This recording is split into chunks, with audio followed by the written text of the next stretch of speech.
वैसे best actor, best actress, best कोनो क्षेत्र में 10-12 दिन सुते नहीं दी, बाकी बाद में देखल जाएगी। Smriti Sinha. Thank you so much, thank you Manoj जी।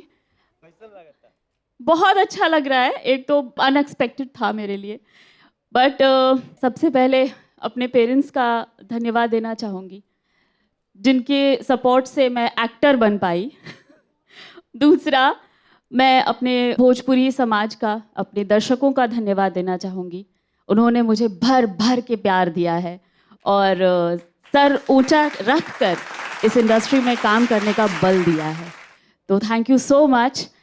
छठ के बरतिया के लिए ये मुझे अवार्ड मिला है, तो छठी माई का जो प्रताप है वो मेरे ऊपर बचपन से रहा है। So thank you Ratnakar ji for casting me in this film.